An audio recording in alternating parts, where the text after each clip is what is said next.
तैयार है और ट्रेड्स की शुरुआत करते हैं। आप सभी को गुड आफ्टरनून। और चलिए एक एक करके पिक्स लेते हैं। गाबा सर बताइए क्या रहेगी इस समय की pick. Good afternoon to you. मुझे लगता है एक शॉट लेना चाहिए, वो होगा पेट्रोनेट एलएनजी। थोड़ा थोड़ा वीकनेस है, ट्रेड कर रहा है 277.45, स्टॉप लगाएंगे 280 करीब ₹2.5 का है। Downside target 273 Petronet LNG. Petronet पे एक शॉर्ट कॉल 277.45 पे। कविता जी गुड आफ्टरनून, आपका trade. Very good afternoon Viren ji, good afternoon everyone. Well, दिन के सपोर्ट के आसपास लो बनाकर हम लोग वहां कंसोलिडेट कर रहे हैं। एक कंडीशनल बाय होगा। स्टॉक जो स्ट्रेंथ लिए हुए है इतनी गिरावट के बाद भी, that is from auto pack Bajaj Auto. Bajaj Auto as of now 9108 के लेवल पर है। इन केस अगर ये 9130 के लेवल को सरपास करके ट्रेड करता है तो यहाँ एक अच्छा बाय ट्रेड इनिशिएट होता है। Stop loss in that scenario maintain करना चाहिए 9050 का for the price target of 9250 9300। Bajaj Auto will be conditional bye.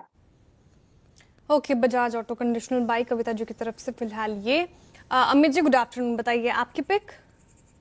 Ji good afternoon Shreya ji, good afternoon Anuj ji, good afternoon Viren ji and everybody on the panel.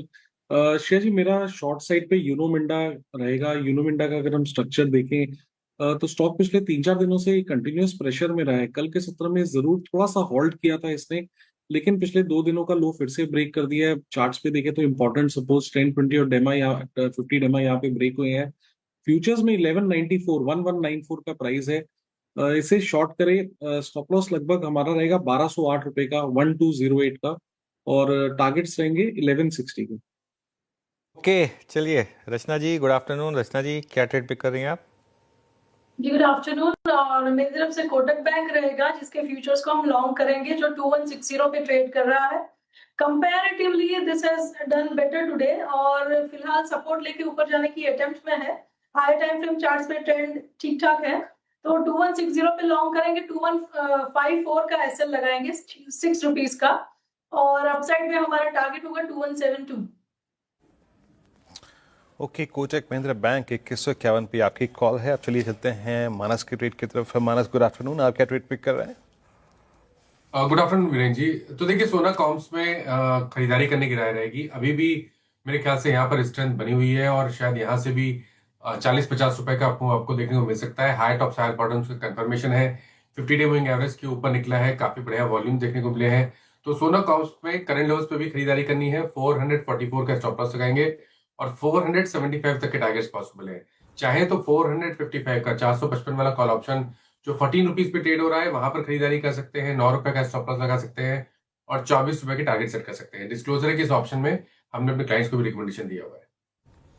Okay, सोना BLW gainers में शुमार, शानदार rally इस particular account में। चलिए टेक्निकल कॉल्स हो गए पूरे, के करके स्क्रीन पर रख देते हैं। आप स्टॉप लॉस और टारगेट जॉट डाउन कर लीजिए। गाबर सर ने पेट्रोनेट एलएनजी पर दाव लगाया है। बिकवाली की राय उनकी तरफ से 273 के नीचे के टारगेट देख रहे हैं, वो 280 का आपको स्टॉप लॉस मेंटेन करना है। कविता जी ने कंडीशनल बाइंग बताई है बजाज ऑटो का, उनका जो लेवल ब्रीच करेगा उसके बाद खरीदारी करनी है। ऐसे केस में 9,250 से 9,300 तक के टारगेट देख रही है वो। 9,050 का आपको स्टॉप लॉस मेंटेन करना है। आमिर जी ने ऊनो मिंडा चुना, यहाँ पर उनकी तरफ से बिकवाली की राय और 1160 तक के नीचे के टारगेट, 1208 का स्टॉप लॉस। रचना जी ने कोटक महिंद्रा बैंक पर दाव लगाया, खरीदारी की राय। चार्ट में स्ट्रेंथ नजर आ रहा है उनको। 2172 के टारगेट देख रही हैं वो। 2154 का स्टॉप लॉस मेंटेन कीजिए। और अभी मानस जी ने सोना बीएलडब्ल्यू पर दाव लगाया, यहाँ पर खरीदारी की राय 475 के टारगेट, साथ ही 444 का स्टॉप लॉस, साथ ही आप 455 का कॉल ऑप्शन भी यहाँ पर ले सकते हैं उनकी तरफ से। इन दैट केस 24 का टारगेट और 9 का आपको स्टॉप लॉस मेंटेन करना है। अब फंडामेंटल आइडिया के लिए चलते हैं मयूरेश जोशी जी के पास। मयूरेश जी गुड आफ्टरनून, स्वागत है आपका कार्यक्रम में। बताइए आपका स्टॉक इन्वेस्टमेंट आइडिया के लिहाज से कौन सा होगा? Afternoon Shreya ji, afternoon Anuj ji, afternoon to everyone on the panel. तो मुझे लगता है I think hospitals as a space should continue doing well. और इसमें आई थिंक जो दिग्गज हॉस्पिटल है अपोलो हॉस्पिटल्स, यहाँ पे जो फाइनेंशियल परफॉर्मेंस हम वही लगाए बैठे हैं अगले कुछ तिमाहियों तक काफी कंसिस्टेंट रहनी चाहिए। जो इनके की क्लस्टर्स हैं तेलंगाना में, हैदराबाद में, चेन्नई में, यहाँ पे जो एवरेज रेवेन्यू पर ऑपरेटिंग बेड के डायनामिक्स हम देख रहे हैं, ये काफी बेहतर आए हैं। इनफैक्ट एक इंक्रीजिंग ट्रेंड ही रह सकता है going forward. Average length of stay in the core hospital business expected to remain consistent. जहां तक फार्मेसी बिजनेस का सवाल रहा है, आई थिंक जो मैच्योर्ड स्टोर्स है यहाँ पे EBITDA मार्जिन का परफॉर्मेंस काफी अच्छा रहा है, और हम उम्मीद यही लगाए बैठे हैं कि जो कैलिब्रेटेड वे में ये एक स्टोर एक्सपेंशन कर रहे हैं, कहीं ना कहीं I think is steps in the right direction, और इसलिए I think even the pharmacy business should contribute significantly on the overall numbers. Last but not the least, I think जो प्रमोटर प्लेज इन्होंने कुछ महीनों पहले कम किया था, इसके वजह से आई थिंक जो डेट रीपेमेंट होगा, एक कैश रिच बैलेंस शीट हो जाती है अपोलो हॉस्पिटल्स की। और ये जो एक एसेट लाइट मॉडल फॉलो कर रहे हैं in terms of opening new hospitals, एक मैनेज कॉन्ट्रैक्ट्स थ्रू एक कैलिब्रेटेड वे में जो केपेक्स कर रहे हैं, इसकी वजह से I think free cash flows में एक प्रभाव आएगा।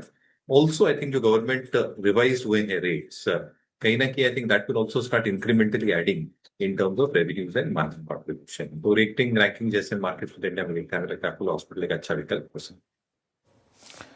ओके, अपोलो हॉस्पिटल्स ये एक अच्छा विकल्प इस समय आपको नजर आ रहा है। चलिए